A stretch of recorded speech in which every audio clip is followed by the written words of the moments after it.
Spécialiste en matière d'audio-vidéo domotique, Maison Adam est fière de vous présenter les tendances du milieu électronique. Ici Michel Carrier, bienvenue à cette autre émission en compagnie de José Adam, le passionné. Cette semaine à l'émission, les amateurs de télé seront choyés puisque nous parlerons des nouvelles technologies appliquées sur la fabrication des nouveaux téléviseurs chez les grands fabricants. Je vous invite à me joindre dans quelques instants en compagnie de José et de Guillaume Croisetière.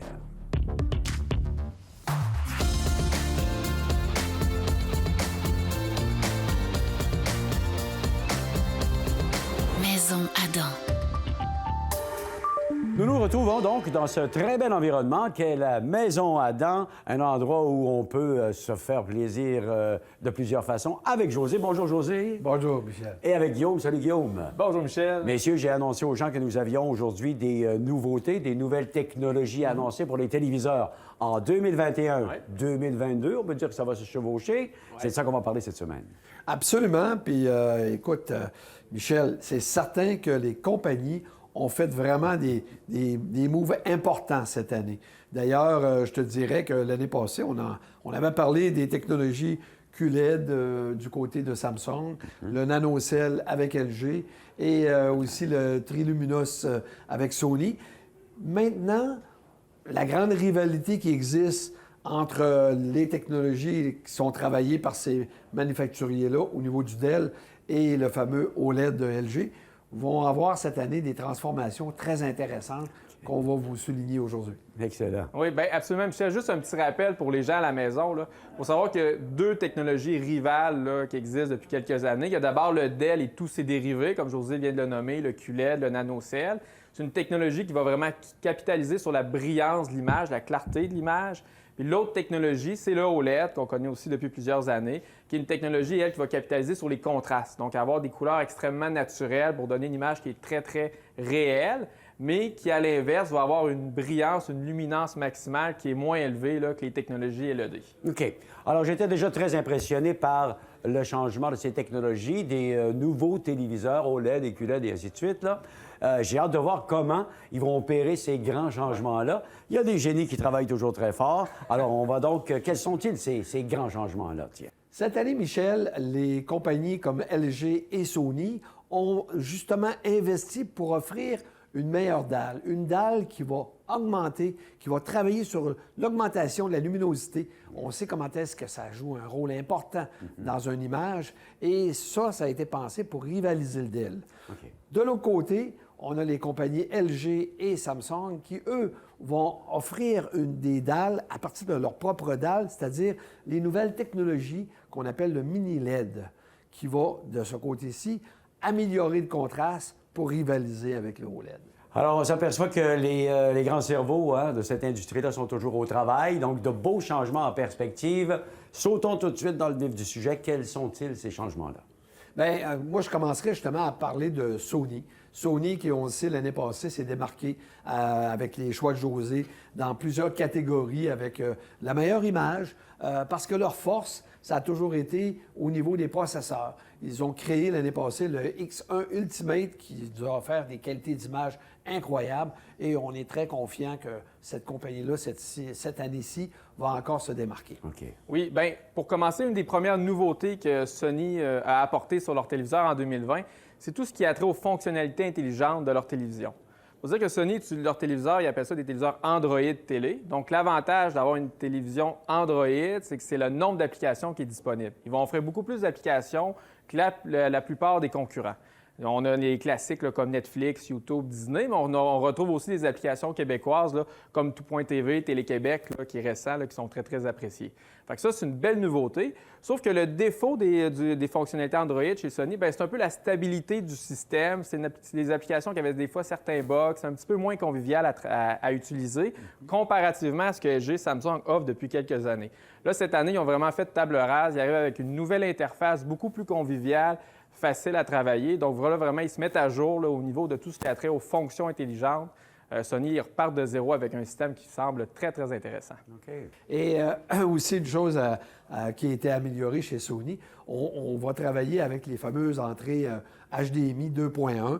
On sait comment est-ce que cette entrée-là joue un rôle important avec les fameux jeux, les consoles de jeux de nouvelle génération, ou avec du 4K, on réussit à aller chercher du 120 images secondes, ce qui nous apporte une fluidité incroyable. Oui, c'était attendu. L'année dernière, il y a beaucoup de clients et de personnes, avec raison, qui trouvaient ça un peu étrange que les téléviseurs OLED de Sony n'avaient pas la connectivité HDMI 2.1, alors que c'est une compagnie qui fait la console de jeux vidéo la plus vendue. Là. Donc là-dessus, ils se mettent à jour également. C'est vraiment bien. Donc, si je comprends bien, Sony a récupéré un peu le retard qu'il y avait avec HDMI 2.1, avec Android, avec les connectivités plus intelligentes. C'est ça qu'on comprend. Oui. Oui, absolument, Michel. Tu as tout à fait raison, mais ils n'ont pas juste amélioré les faiblesses qu'ils avaient.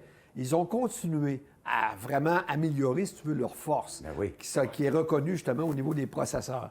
On le sait, cette compagnie-là produit les meilleurs processeurs au monde. Et je dirais que déjà, les premières images qu'on a regardées, ça promet pour l'année 2021. Ouais. Oui, absolument. C'est-à-dire que le Sony, là, la manière comment le processeur travaille, c'est que plutôt, lorsqu'il voit une image, il la divise en plusieurs facettes, puis il va être capable de améliorer chacune de ces facettes-là. C'est-à-dire que, par exemple, souvent une télévision, l'image va être extrêmement précise en avant-plan, mais l'arrière-plan va être un petit peu plus ombragé, le processeur va moins travailler les détails. Avec Sony, le processeur va aller chercher un maximum de détails en avant-plan, mais aussi en arrière-plan. Fait que ça donne une image générale qui semble avoir encore plus de clarté et de précision. C'est comme si les images étaient dessinées avec un crayon là, qui était extrêmement fin. Il faut savoir aussi, Michel, que la qualité d'image dépend beaucoup des technologies qu'on retrouve dans le processeur. D'ailleurs, Sony, l'année dernière, avait produit le X1 Ultimate, qui était le meilleur processeur sur le marché. Et naturellement, ils arrivent cette année avec encore plus d'améliorations, ce qui va faire que leur nouvelle génération de téléviseurs OLED, comme la A90J, vont devenir vraiment des références sur le marché, là. Donc, cette télévision-là va utiliser vraiment les dernières générations de dalles OLED qui sont manufacturées, qui sont produites, et aussi va utiliser une insertion métallique, une feuille de métal derrière le panneau, qui va rafraîchir le panneau plus rapidement. Donc, ça permet à la dalle d'être capable d'exploiter son maximum de luminosité plus longtemps. Et aussi, je viens d'en parler, le processeur vidéo XR Engine qui est capable justement de traiter l'image, d'avoir des avant-plans, des arrière-plans qui sont très, très lumineux. Donc, comme on a pu l'observer depuis qu'on l'a installé, effectivement, cette télévision OLED, la A90J, s'est montrée plus claire, beaucoup plus claire dans ses modes les plus lumineux que les téléviseurs OLED qu'on a eus jusqu'à présent. C'est assez impressionnant comme description. On voit donc ces ajouts, ces nouvelles améliorations du côté des technologies, Android TV, HDMI 2.1, le nouveau processeur. Ça m'impressionne beaucoup. En fait, ça devient les écrans les plus lumineux qu'on n'a jamais vus sur le marché, ce qu'on aura là. Oui, absolument. Écoute, Sony est une compagnie qui, l'année dernière, s'est démarquée pour avoir les plus beaux téléviseurs dans certaines catégories grâce à leur processeur. Et je te dirais que cette année, on voit qu'ils vont vraiment se démarquer encore. Ils vont laisser la compétition peut-être loin derrière, mais on n'a pas encore fait tous nos tests pour vous le confirmer. Ça va venir et vous allez voir des résultats dans une prochaine émission. Ça m'impressionne. Ça me fait penser au monde de la course automobile où on essaie toujours d'avoir un petit peu les devants sur les compétiteurs pour les laisser derrière. Et puis, c'est une belle rivalité. C'est le fun de voir ça. Absolument. On va s'arrêter pour la pause, messieurs. Vous revenir dans un instant, vous, mesdames, messieurs, qui nous regardez, avec une autre belle portion d'émission sur les nouvelles technologies téléviseurs, disponible à la Maison Adam. Maison Adam.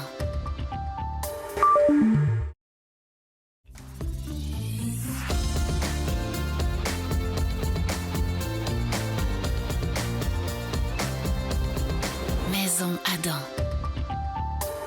Nous sommes de retour à notre émission en compagnie de Guillaume et de José qui nous parlent évidemment des nouvelles technologies de téléviseurs. Mais si on est rendu chez LG qui nous offre des produits eux aussi améliorés pour 2021. Absolument, avec des nouvelles technologies. Et on sait que LG travaille sur les deux fronts. C'est-à-dire que pour la division Dell, on va offrir justement une technologie qui s'appelle le mini LED, qui va être intégrée dans leur fameux panneau des téléviseurs haut de gamme qui s'appelle les nanocelles. Et de plus, chez LG, on a développé un nouveau panneau. Enfin, c'est la troisième génération de panneaux OLED où la dalle va vraiment offrir une meilleure luminosité. On va retrouver cette technologie-là dans la série G1 de LG. Oui, bien c'est assez intéressant de voir les différentes stratégies que les compagnies vont avoir. Tu sais, comme José vient de mentionner, LG, dans leurs téléviseurs haut de gamme, vont offrir ils continuent de travailler sur la technologie OLED avec le Evo pour améliorer la brillance. En même temps, ils offrent le mini LED pour améliorer la qualité de l'image de leur téléviseur nanocell. Alors que Sony, eux, c'est un peu l'inverse. Dans les téléviseurs haut de gamme, vraiment, ils sont complètement concentrés sur le OLED. C'est vraiment là-dessus qu'ils vont travailler uniquement.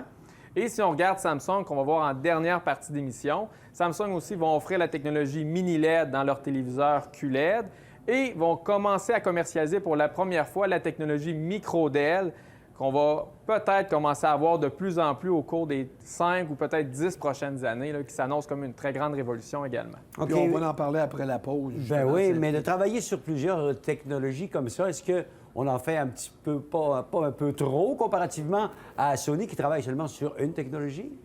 Bien, écoute, c'est peut-être un peu tôt pour dire définitivement si ça a avantagé ou désavantagé une entreprise de le faire comme ça. Mais je te dirais que chez Maison Adam, avec mes experts, on va vraiment prendre le temps de tester tous les téléviseurs qui vont arriver prochainement et on va les comparer. On va évaluer si, justement, il y a vraiment des avantages notables là, d'une technologie par rapport à une autre.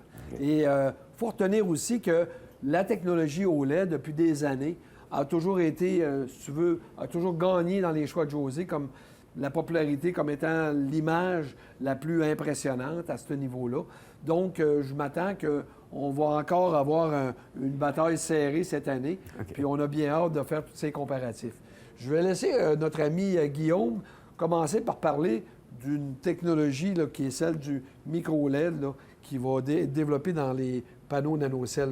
Oui, c'est une grande nouveauté qu'il y a eu là, au niveau des téléviseurs LED. Là. C'est-à-dire que les téléviseurs LED ont toujours été rétroéclairés par des lumières DEL. Là, l'idée avec le mini DEL, c'est que les lumières qui vont rétroéclairer le panneau sont 40 fois plus petites que ce qui a été utilisé auparavant. Donc, plutôt que de compter le nombre de lumières qui s'occupent du rétroéclairage par centaines, ça va maintenant se compter par dizaines de milliers. Par exemple, le meilleur modèle de LG cette année, le modèle 86 pouces 8K, compte un total de 30 000 mini-DEL derrière le panneau qui sont répartis en 2500 zones distinctes. Donc là, l'avantage du mini-DEL, le principal argument du mini-DEL, c'est d'améliorer les contrastes. Plus on a de zones de rétroéclairage indépendantes, meilleurs vont être les noirs, les blancs vont être plus purs encore. Donc vraiment, ça permet d'aller chercher plus de contraste puis rétrécir l'écart qu'il y a avec la technologie OLED, la qualité des contrastes du OLED qu'on connaît encore aujourd'hui. L'autre avantage du micro-LED, bien là, c'est la luminance de l'image, la brillance de l'image. Donc l'idée avec ça, bien, c'est bien entendu, si on a la télévision dans une pièce qui est très, très lumineuse, bien, on va avoir une image qui peut être très claire, même si c'est très ensoleillé dans la pièce. Et d'un autre côté, c'est vraiment, moi, je trouve que c'est là l'argument le plus intéressant, c'est sur la qualité des effets spéciaux qui vont être mieux reproduits dans notre image. On peut imaginer une explosion, par exemple. La luminosité de l'explosion va être encore plus lumineuse, puis encore plus réelle. On écoute un film de science-fiction comme Star Wars, qui est bien connu. On peut imaginer la couleur des sables laser, le fluorescent, bien, qui ressort encore plus dans l'écran. Donc, c'est vraiment l'intérêt de ces nouvelles technologies-là, c'est ça. Est-ce que, quand j'entends parler donc de mini-DEL ou mini-LED, là, Oui. c'est la même chose, est-ce que je peux penser à une technologie qui va me donner autant de contraste que le OLED, par exemple? Bien, pas nécessairement, là, Michel. Il faut comprendre une chose. On améliore beaucoup le téléviseur, le panneau DEL, en ajoutant des mini-LED. On améliore les contrastes. On va travailler avec plus de zones. Auparavant, on avait quelques centaines de zones. Maintenant, on parle de 2500, 3000 zones. Mais quand on compare les technologies entre le OLED et le DEL, et même avec la nouveauté du mini-LED, bien, on sait que le OLED, de son côté, contrôle 8 millions de pixels. C'est un peu comme si c'était tous des zones indépendantes qui sont compris dans un panneau 4K. Donc, on a un contrôle qui va être beaucoup plus, si tu veux, important. Puis ça vient jouer quand on arrive avec beaucoup de luminosité, c'est-à-dire un peu de luminosité dans des images très, très sombres. Tu sais, autrement dit, un moment donné, je peux avoir des belles couleurs, mais j'ai un noir très dense autour. Bien, c'est plus facile à réaliser quand on a le contrôle individuel de chacune des petites lumières là, qui reproduisent notre image. J'ai entendu tantôt qu'on avait travaillé aussi sur le panneau, la dalle, vous appelez la dalle ou le panneau là, d'écran là, chez LG. Qu'est-ce que ça veut dire exactement, ça, ce nouveau panneau? Bien, je vais laisser justement Guillaume expliquer le nouveau panneau Evo, qui est la troisième génération chez LG. Okay. Bien, Michel, d'un côté, on a vraiment les compagnies de télévision LED qui veulent améliorer les contrastes. Mais du côté du OLED, bien là, c'est eux autres, bien, les contrastes sont déjà parfaits. Ce qu'ils veulent travailler, c'est la luminosité, d'augmenter la brillance. On l'a vu avec Sony avant l'émission. La nouvelle dalle Evo de LG, l'intérêt de ça, c'est que c'est une dalle qui va pouvoir afficher une image ou des potentiels de luminosité plus importants que ce que le OLED nous a habitués jusqu'ici, mais sans dénaturer, sans enlever les forces, c'est-à-dire une image plus claire, plus lumineuse, mais en conservant des noirs très, très profonds et des couleurs qui sont bien entendu très naturelles. Eh bien, est-ce que nous avons oublié de mentionner certaines choses à propos de la technologie de LG? Bien, moi, je dirais peut-être que tu pourrais parler aussi de d'autres avantages qui sont... Bien, il y a aussi d'autres petits ajouts que LG a fait sur leur téléviseur cette année. Ça a toujours été une compagnie qui a été à l'avant-garde, qui a toujours été très, très rapide à intégrer des nouvelles technologies dans leur téléviseur. Cette année, c'est vraiment l'optimisateur de jeux vidéo, la grande nouveauté. C'est un nouveau menu qui apparaît dans l'écran puis qui va pouvoir paramétrer la performance de la télévision en fonction du jeu ou de la console avec laquelle on joue. Donc, le joueur va pouvoir travailler la fluidité de son image ou le rendu des couleurs. Donc, les joueurs sont vraiment une grosse part de marché pour les compagnies. Ils vieillissent, achètent des beaux écrans. Donc là, LG, vraiment, cette année, continue de travailler là-dessus puis d'essayer d'offrir le meilleur téléviseur possible pour les joueurs de jeux vidéo. Bon, je m'aperçois donc qu'on n'a pas chômé non plus du côté de chez LG. On était impressionnés tantôt par ce qui s'était passé du côté de chez Sony. Alors, donc, on ne veut pas être en reste. Hein? On veut pas rester derrière. Chacun veut gagner, si tu veux, comme un petit peu en Formule 1, hein? Des parts de marché, veut gagner la course. On veut prendre des devants à un moment donné puis laisser l'autre regarder voir ce que l'autre va faire. Exact. C'est intéressant, puis on va savoir ce que Samsung, l'autre, on peut dire géant, hein? Oui, absolument. Dans l'industrie. En fait, du côté des technologies également, on va faire ça après la pause, messieurs, ça vous convient? Oui. À tout à l'heure, on va revenir dans un moment. Maison Adam.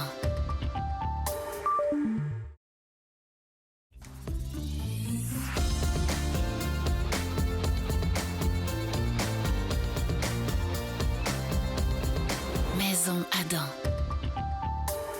Nous sommes de retour à l'émission, troisième et dernière partie au sujet des nouvelles technologies applicables sur les téléviseurs. Et là, nous sommes avec un gros joueur pour compléter l'émission. On est avec Samsung, n'est-ce pas, José? Effectivement, on est avec le numéro 1 mondial en vente d'unités de téléviseurs. Et ce qui est intéressant de mentionner, c'est que du côté de Samsung, on a vraiment une stratégie commerciale différente des compagnies comme Sony et LG. On a vraiment bâti, au fil des années, 4 catégories de téléviseurs. On retrouve naturellement les téléviseurs classiques, dans le 4K, dans le 8K, dans le QLED et naturellement le Neo QLED qui va prendre une bonne part de marché cette année dans les produits haut de gamme. Et on retrouve après ça vraiment une catégorie extrêmement intéressante qui s'appelle les lifestyle. Là, ici, c'est les téléviseurs aussi originaux que le Serif, que le Cero. Naturellement, on a aussi les frames. Oui. Et c'est tous des téléviseurs qui gagnent en popularité de plus en plus. L'année dernière, il s'est ajouté la série Terrace. Terrace, qui est un téléviseur qui va à l'extérieur et qui va résister aux intempéries, mais en même temps qui va reproduire une image très, très, très brillante. En plein jour, en plein soleil, on est capable d'écouter la télévision aujourd'hui.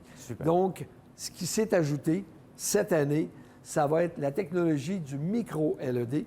Le micro-LED, on a parlé beaucoup de mini-LED, mais on s'est peut-être même des fois trompé dans notre interprétation de micro-mini, mais effectivement, le micro-LED est une toute autre technologie révolutionnaire que Samsung a développée au fil des années. Et on va avoir la chance d'avoir des produits en magasin cette année. Bien. Oui, bien, en fait, une des grandes nouveautés pour Samsung cette année, c'est vraiment les téléviseurs Neo QLED qui est la plus grande évolution technologique de Samsung depuis qu'ils ont lancé leur téléviseur QLED il y a quelques années. C'est-à-dire que le Neo QLED, l'idée, c'est que les lumières LED qui sont installées derrière le téléviseur puis qui vont éclairer l'image sont maintenant 40 fois plus petites. Donc, plutôt que de prendre la forme d'une espèce de petite bulle, là, ça ressemble à une micro-pellicule très, très fine qui permet de diffuser une image avec une luminosité qui est très précise. Puis ces petites pellicules-là, bien, se retrouvent, plutôt que de retrouver, normalement, sur un téléviseur d'ailes, on retrouvait quelques centaines de lumières d'ailes au maximum, divisées en plusieurs dizaines de zones. Avec le Neo QLED, bien, c'est plusieurs dizaines de milliers de petits mini-d'ailes qu'on va retrouver qui sont divisés en plusieurs milliers de zones. Donc, l'idée derrière ça, c'est vraiment de combler encore une fois l'écart avec le OLED, puisque Samsung ne produit pas d'OLED. Donc, offrir des téléviseurs qui vont être capables de produire un noir qui est extrêmement noir et en même temps un blanc qui est plus lumineux que jamais. Donc, un des avantages, par exemple, là, d'avoir un téléviseur qui a autant de zones de rétroéclairage, c'est par exemple rétrécir l'effet des halos lumineux. Avec un téléviseur LED, là, si on regarde un film avec les lumières fermées dans une pièce, autour des objets très clairs, parfois on pouvait avoir une espèce d'arborescence lumineuse les entourer. C'est le rétroéclairage qui fait ça. Donc, avec le mini-LED, les téléviseurs Neo QLED devraient réduire de façon importante ces espèces d'effets d'halo lumineux-là, donc de produire des blancs, des couleurs, des contrastes qui sont encore plus beaux, plus élevés. Puis un autre avantage du Neo QLED, Samsung, ils ont toujours frappé très fort là-dessus, c'est la brillance de leur écran. Les téléviseurs Samsung, des images qui ont de la clarté. Les gens aiment Samsung pour la clarté de leur image. Bien, le Neo QLED va vraiment enfoncer le clou encore plus loin à ce niveau-là. C'est des télévisions qui devraient être encore plus lumineuses puis offrir une image encore plus claire que tout ce qu'on a été habitué jusqu'ici. Donc, pour Samsung, c'est un gros lancement. C'est beaucoup de belles nouveautés là, qui vont arriver cette année. Ce que j'aime, c'est qu'on parle d'une véritable compétition entre les compagnies pour aller chercher l'image la plus parfaite possible, ce que le consommateur souhaite avoir. Alors, consommateur est gagnant en bout de ligne, José. Ah, le consommateur est très gâté, je te dirais, même avec la cuvée de cette année dans les téléviseurs. Tu sais, une compagnie comme Samsung, même s'ils ne produisent pas des téléviseurs OLED, bien, ils ont une très grande expertise au niveau des téléphones cellulaires où ils utilisent une technologie similaire qui s'appelle le AMOLED. Oui. Donc, ça leur a permis, au fil des années, de produire des LED extrêmement performants qui se démarquent dans les meilleurs téléviseurs haut de gamme qui sont dans le QLED. Là, la nouvelle technologie qui va être le Neo QLED, je vous dirais honnêtement, on s'attend à ce qu'on va gagner encore plus de popularité chez les téléviseurs de Samsung pour ça, parce que le consommateur aime la luminosité et la brillance que Samsung offre comme image. Ça améliore aussi la limpidité. Plus on va avoir de luminosité, plus on va chercher une limpidité, plus on va chercher une profondeur. Donc, c'est tous des avantages qui vont faire que bien des amateurs de cinéma, de jeux vidéo, ainsi que de sport vont opter plus pour la technologie, si vous voulez, du Neo QLED que celle du OLED. Okay. Alors, une autre petite surprise cette année, bien, je vais laisser justement Guillaume le présenter, c'est le micro-LED. Oui, le micro-LED, c'est vraiment une nouvelle technologie que Samsung développe depuis quelques années. Leur premier prototype a été présenté au grand public en 2018 au CES. Ouais. Et cette année, c'est la première année officielle de commercialisation. Les écrans micro-LED vont être disponibles en 77, 88, 99 et 110 pouces. Donc, le micro-LED, là, pour ceux qui veulent se donner une idée, c'est une technologie similaire aux écrans très haute résolution qu'on peut voir, par exemple, au centre-ville de New York ou à Las Vegas. Donc, c'est vraiment une synthèse, la meilleure de ce que le LED peut offrir de meilleur puis de ce que le OLED peut offrir de meilleur. C'est-à-dire que chacun des 8 millions de pixels est indépendant. Chacun de ces 8 millions de pixels-là, en réalité, c'est un micro-LED. Donc, c'est encore beaucoup plus petit que ce qu'on trouvait dans le mini-LED. Donc là, l'avantage qu'on a, c'est un contraste qui est annoncé comme parfait. Donc, c'est une télévision qui va pouvoir produire un noir parfait comme le OLED, mais un blanc, une lumière beaucoup plus élevée que le OLED. Donc, on va vraiment chercher l'avantage des deux technologies avec ça.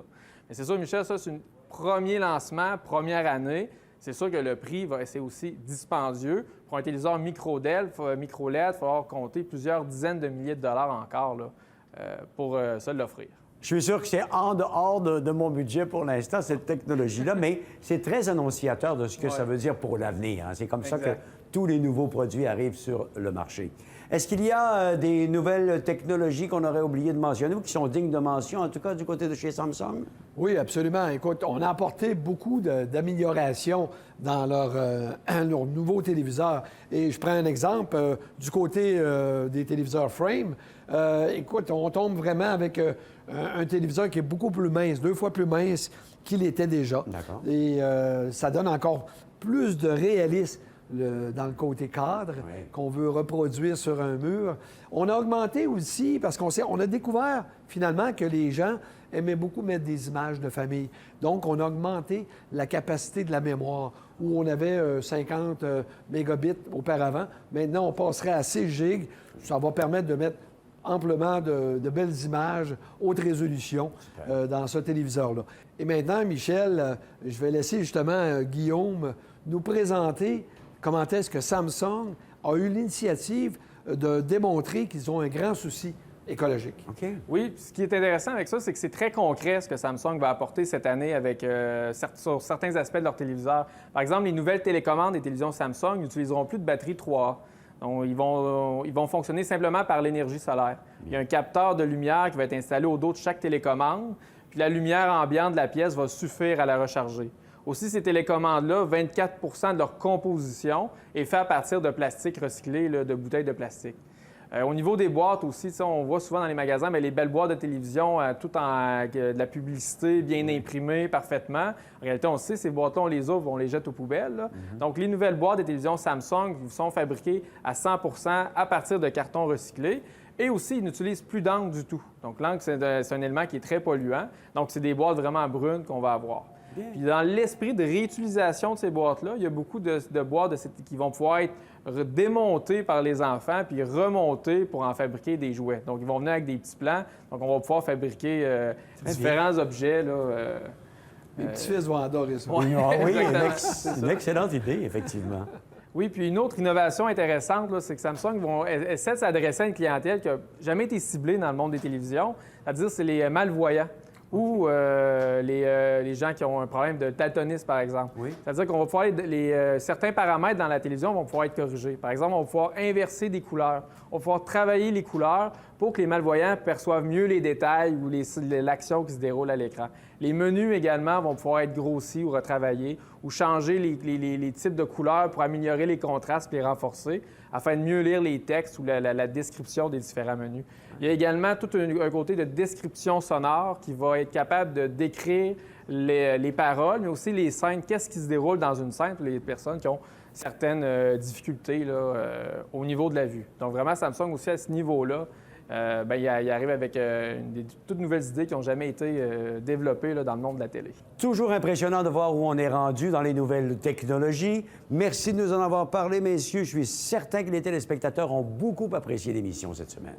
Bien, c'est toujours un plaisir pour Guillaume et pour moi, justement, de répondre à tes nombreuses questions et à ceux que tout le monde se pose. Et écoute, vous pouvez aussi, les gens peuvent nous suivre sur maisonadam.ca ou encore avec le Facebook de Maison Adam afin de voir les nombreux tests qui vont sortir, qui sont déjà sortis. Et naturellement, la 6e édition des Choix de José où on va vraiment mettre des tableaux où les gens peuvent voir les résultats et naturellement décider quels sont les meilleurs achats pour eux dans certaines catégories comme les jeux vidéo, le sport et le cinéma. Ouais. Toujours très intéressant de suivre ces tableaux. Ce sera le sujet d'ailleurs d'une de nos prochaines émissions, de vous présenter tout ça, les analyses des experts ici à la Maison Adam. Merci de nous avoir regardés. Merci à vous, messieurs, puis à la prochaine. Prochaine. Les choix de José sont le fruit d'un travail d'équipe à sélectionner les meilleurs rapports qualité-prix de l'industrie, et ce dans le but de guider la clientèle vers les meilleurs achats. Visitez maisonadam.ca et faites votre propre choix.